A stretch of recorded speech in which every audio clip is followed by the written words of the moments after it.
स्वागत है आप सभी लोगों का आपके अपने यूट्यूब चैनल जीएस मैग्नेट में। तो फाइनली आज के इस वीडियो में हम लोग बिहार पुलिस मद्य निषेध के लिए हम लोग न्यू प्रैक्टिस सेट नंबर 2 को आज सॉल्व करेंगे। इसके पहले हम लोग प्रैक्टिस सेट नंबर 1 को सॉल्व किया है और इस दोनों प्रैक्टिस सेट का सारा क्वेश्चन एनसीईआरटी पर आधारित रहेगा, जो आपके एग्ज़ाम के दृष्टि से काफ़ी इम्पोर्टेंट रहेगा। आप सभी लोगों को पता ही होगा जो मद्य निषेध का वैकेंसी निकला है, इसमें कुल पदों की संख्या 689 है और इस 689 को टारगेट करते हुए हम लोग एनसीईआरटी पर आधारित इस प्रैक्टिस सेट को चला रहे हैं, जो आपके लिए काफ़ी ज़्यादा यूजफुल इम्पोर्टेंट रहेगा। तो अगर आप सभी लोग इस चैनल पर नए हैं तो चैनल को सब्सक्राइब कीजिए और इस सेट के सारे प्रश्नों को सॉल्व कीजिए और खुद से अंदाज़ा लगाइए आपका तैयारी किस लेवल का चल रहा है, क्योंकि जिस लेवल का आपके एग्जाम मद्य निषेध में क्वेश्चन पूछा जाएगा उसी लेवल को टारगेट करते हुए एक प्रैक्टिस सेट बनाया गया है, जो आपके बिल्कुल एनसीईआरटी पर आधारित रहेगा। ठीक है, तो चलिए क्वेश्चन को देख लेते हैं, वीडियो को स्टार्ट करते हैं। तो आइए देखते हैं फर्स्ट नंबर पहला क्वेश्चन क्या पूछा जा रहा है। कह रहा है ऐतिहासिक लेखों का संरक्षण विज्ञान की किस शाखा के अंतर्गत आता है। देखिए आपके पास 4 ऑप्शन दिया गया है। पहला कह रहा है प्रतिमा विज्ञान, बी कह रहा है मुद्रा शास्त्र, सी कह रहा है म्यूजियोलॉजी और डी कह रहा है एपिग्राफी। तो आपको बताना है कि चारों ऑप्शन में से कौन सा सही जवाब होगा क्वेश्चन फर्स्ट के लिए। तो अगर मैं क्वेश्चन फर्स्ट का सही जवाब की बात करूँ तो ऑप्शन नंबर ए हो जाएगा प्रतिमा विज्ञान। क्या हो जाएगा? प्रतिमा विज्ञान। ठीक है ना। देखिए मुद्रा शास्त्र की अगर मैं बात करूँ, ये एक्स्ट्रा फैक्ट है। मुद्रा शास्त्र की बात करूँ तो इसके अंतर्गत सिक्कों का अध्ययन किया जाता है। किसका अध्ययन किया जाता है? सिक्कों का अध्ययन किया जाता है, ध्यान रखिएगा मुद्रा शास्त्र के अंदर। ठीक है ना। उसके बाद अगर मैं बात करूँ म्यूजियोलॉजी, किसके अंतर्गत, यानी कि म्यूजियोलॉजी, तो इसके अंतर्गत संग्रहालयों को व्यवस्थित करने एवं उनके प्रबंधन का अध्ययन किया जाता है। संग्रहालय याद रखिएगा, संग्रहालय का प्रबंधन किसके अनुसार किया जाता है? म्यूजियोलॉजी के अनुसार। ठीक है ना। अगर डी का बात करूं यानी कि एपिग्राफी का बात करूं तो इसके अंतर्गत ऐतिहासिक लेखों का संरक्षण है। किसका? ऐतिहासिक लेखों का संरक्षण है। किसका? ऐतिहासिक लेखों का संरक्षण, याद रखिएगा। तो इस तरह अगर मैं बात करूं क्वेश्चन फर्स्ट का सही जवाब ऑप्शन नंबर क्या हो जाएगा? ए हो जाएगा। ठीक है ना। चलिए आगे बढ़ते हैं। क्वेश्चन नंबर 2 को देखिए। क्वेश्चन नंबर 2 कह रहा है कि फलों और सब्जियों में स्थित कैरोटीन उन्हें कौन सा रंग प्रदान करता है। 4 ऑप्शन दिया गया। पहला हरा, बी नंबर गुलाबी, सी नंबर नारंगी और डी नंबर नीला। आपको बताना है इसका सही जवाब क्या होगा। तो अगर क्वेश्चन में 2 का बात करूं तो क्वेश्चन 2 का सही जवाब हो जाएगा ऑप्शन नंबर यानी कि सी, यानी क्या हो जाएगा? नारंगी। क्या हो जाएगा? नारंगी। ठीक है ना। चलिए आगे बढ़ते हैं। अगला क्वेश्चन नंबर 3 को देखिए। क्वेश्चन नंबर 3 आपसे कह रहा है कि निम्नलिखित में से कौन सा पोषक तत्व प्रति ग्राम अधिकतम ऊर्जा संग्रहित करता है। प्रति ग्राम अधिकतम ऊर्जा संग्रहित करता है। तो क्वेश्चन 3 का सही आंसर कीजिए। तो अगर मैं क्वेश्चन 3 का सही आंसर की बात करूं तो ऑप्शन नंबर क्या हो जाएगा? वसा। क्या हो जाएगा? वसा। ठीक है ना। उसके बाद आता है कार्बोहाइड्रेट, उसके बाद आता है क्या? प्रोटीन। है ना। चलिए आगे बढ़ते हैं। तो क्वेश्चन नंबर 4 को देखिए। कह रहा है किस खाद्य घटक का सकल कैलोरी मान उच्चतम होता है। सकल कैलोरी मान उच्चतम का मतलब आपसे पूछा जा रहा है कि 4 ऑप्शन आपके पास दिया गया है। ऑप्शन ए में प्रोटीन, ऑप्शन बी में वसा, ऑप्शन सी में कार्बोहाइड्रेट, ऑप्शन डी में विटामिन। आपको चारों में से बताना है किस में सबसे अधिक ऊर्जा की प्राप्ति होती है। तो ऑप्शन नंबर क्या हो जाएगा इसका सही जवाब? ऑप्शन नंबर बी, यानी कि वसा, जिसे फैट भी बोला जाता है। और 1 ग्राम फैट में 9.2 कैलोरी ऊर्जा की क्या होती है? प्राप्ति होती है। इस बात को याद रखिएगा। चलिए क्वेश्चन नंबर 5 को देखते हैं। क्वेश्चन नंबर 5 देखिए। कह रहा है कि निम्नलिखित में से कौन सा विटामिन मानव शरीर के संक्रमण रोकने में मदद करता है। देखिए मानव शरीर के संक्रमण रोकने में मदद करने वाला विटामिन ऑप्शन के अकॉर्डिंग ऑप्शन नंबर सी हो जाएगा, जिसे कौन सा विटामिन दिया गया है? विटामिन सी।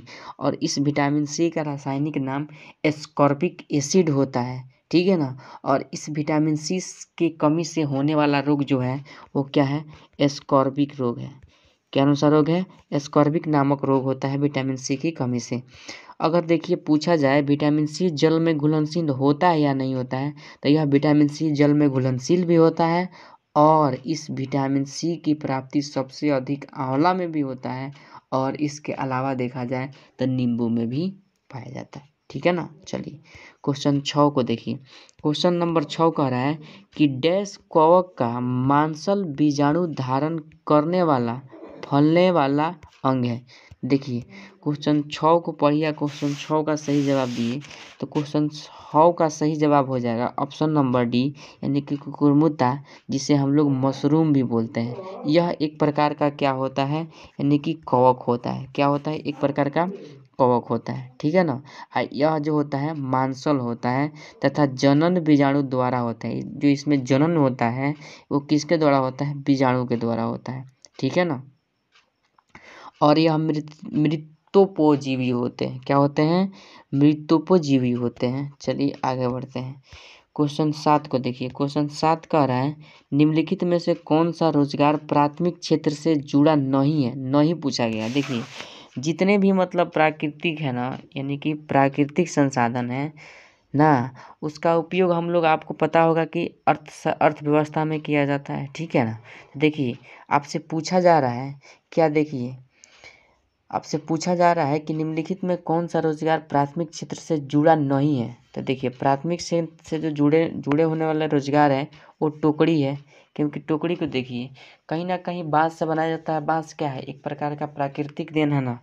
कुम्हारा और देखिए माली जो है, देखिए यह किसी न किसी रूप से, यानी कि प्रकृति के द्वारा दी गई फूलों से संबंधित है कि नहीं, है ना। अगर देखिए इसका नहीं पूछा जाएगा तो पुजारी, क्या हो जाएगा? पुजारी हो जाएगा इसका सही जवाब। चलिए क्वेश्चन 8 को देखिए। क्वेश्चन 8 आपसे कह रहा है कि आयकर विभाग द्वारा जारी पैन कार्ड निम्न में से किस उद्देश्य के लिए प्रयोग नहीं किया जा सकता है? किस उद्देश्य के लिए प्रयोग नहीं किया जा सकता है? तो क्वेश्चन 8 का सही जवाब हो जाएगा ऑप्शन नंबर पत्ते का प्रमाण। ठीक है ना। चलिए 9 नंबर क्वेश्चन को देखिए। 9 नंबर क्वेश्चन आपसे क्या पूछ रहे हैं? 9 नंबर क्वेश्चन कह रहा है कि यदि कुल औसत लागत में ह्रास हो रहा हो तो आपको बताना है। 4 ऑप्शन दिया गया है पढ़ करके कि क्या होगा क्या नहीं होगा। तो चलिए इसका मैं आंसर बता देता हूँ। क्वेश्चन 9 का आंसर हो जाएगा ऑप्शन नंबर डी, सीमांत लागत कुल औसत लागत से अधिक होनी चाहिए। इस क्वेश्चन को स्टॉप करके वीडियो समझ लीजिएगा। ठीक है ना। चलिए अगला क्वेश्चन नंबर चलिए क्वेश्चन नंबर 10 पे आते हैं। क्वेश्चन नंबर 10 देखिए कह रहा है कि भारत की पंचवर्षीय योजना प्रणाली को रूस से अपनाया गया था। उस रूसी नेता का क्या नाम है जिसने पहली बार रूस में पंचवर्षीय योजना के दृष्टिकोण को लागू किया था? देखिए हम लोग जानते हैं कि पंचवर्षीय योजना को रूस से अडॉप्ट किया गया है। आपको बताना है कि वह कौन सा पहला व्यक्ति था रूसी जिसने अपने देश में पंचवर्षीय योजना को लागू किया था। तो इसका सही जवाब हो जाएगा ऑप्शन नंबर बी, यानी कि जोसेफ स्टालिन। ठीक है ना। Joseph Stalin option number B. चलिए आगे बढ़ते हैं। अगला क्वेश्चन नंबर 11 को देखिए। कह रहा है कि निम्नलिखित में से कौन सी अर्थव्यवस्था बाजारोन्मुखी अर्थव्यवस्था है? बाजारोन्मुखी अर्थव्यवस्था है। तो देखिए क्वेश्चन 11 का सही जवाब हो जाएगा ऑप्शन नंबर बी, यानी कि पूंजीवादी। ठीक है ना। चलिए अगला क्वेश्चन देखिए। क्वेश्चन नंबर 12 कह रहा है निम्नलिखित में से कौन सा उदाहरण संविधान स्वीकृत मूलभूत अधिकारों का उदाहरण नहीं है? देखिए नहीं पूछा गया ना, तो अच्छा से इस क्वेश्चन को पढ़िएगा, कोई भी क्वेश्चन हो। देखिए इसका सही जवाब हो जाएगा ऑप्शन नंबर सी, यानी कि माँ बाप की संपत्ति के उत्तराधिकारी उनके बच्चे होते हैं। ठीक है ना।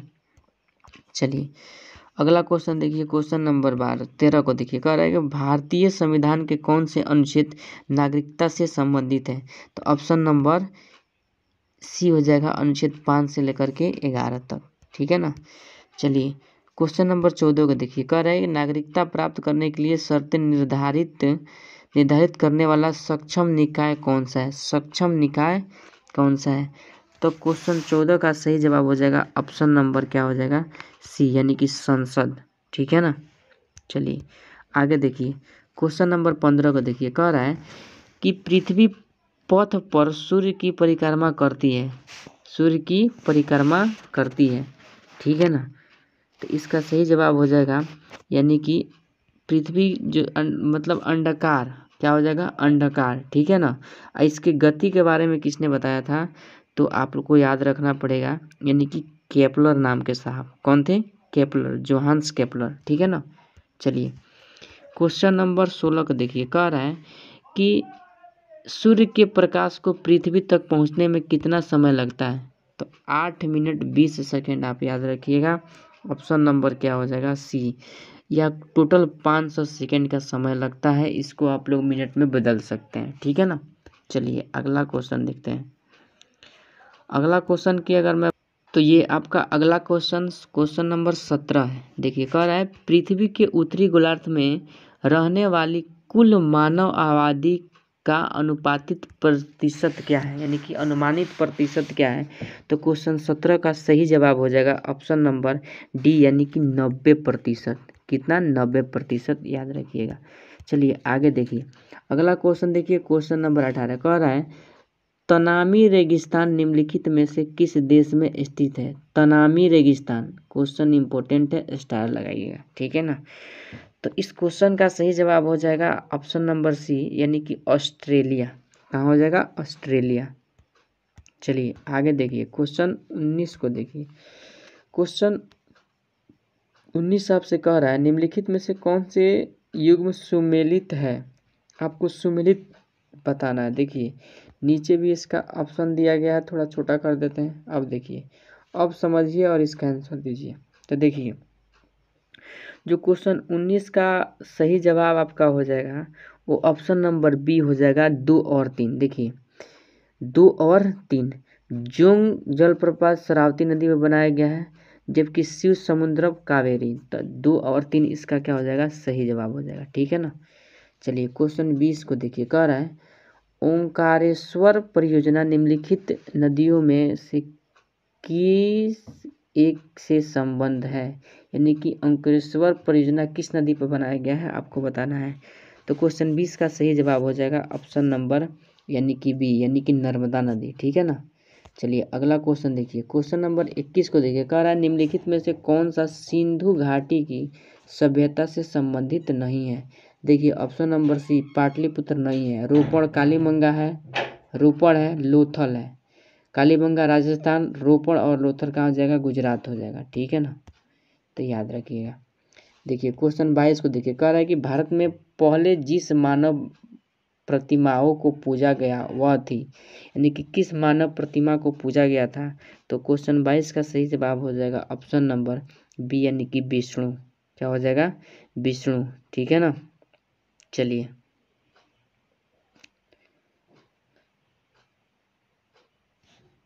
अगला क्वेश्चन देखते हैं। अगला क्वेश्चन 23 कह रहे हैं नागा अर्जुन किस बौद्ध संप्रदाय के थे। नागा अर्जुन किस बौद्ध संप्रदाय के थे। तो क्वेश्चन 23 का सही जवाब हो जाएगा ऑप्शन नंबर सी, यानी कि माध्यमिक। ठीक है ना। चलिए क्वेश्चन 24 को देखिए, कह रहा है कि मोहम्मद गजनवी का दरबारी इतिहास कौन था। तो ऑप्शन नंबर बी, यानी कि उत्बी था। ठीक है ना। यह दरबार में रह करके लिखने का काम करता था। चलिए 25 नंबर क्वेश्चन को देखिए, कह रहा है कि निम्न इनमें से कौन गजनवी राजवंश का संस्थापक था। तो अल्पगीन, ऑप्शन नंबर ए क्या हो जाएगा, अल्पगीन था। ठीक है ना। चलिए क्वेश्चन 26 को देखिए, कह रहा है किस वर्ष भारत भूटान फाउंडेशन की स्थापना हुई थी। तो क्वेश्चन 26 का सही जवाब हो जाएगा ऑप्शन नंबर सी, यानी कि 2003। चलिए अगला क्वेश्चन को देखिए, क्वेश्चन 27 कह रहा है आपसे कि किस देश ने एशिया के साथ संबंध बढ़ाने और इसे मजबूत करने के उद्देश्य से एशियाई शताब्दी श्वेत पत्र जारी किया। तो क्वेश्चन 27 का सही जवाब हो जाएगा ऑप्शन नंबर बी, ऑस्ट्रेलिया ने किया था। ठीक है ना। चलिए अगला क्वेश्चन 28 को देखते हैं। तो देखिए आपका अगला क्वेश्चन 28 नंबर क्या है, यानी कि प्लेइंग इट माय वे नामक पुस्तक के लेखक कौन है।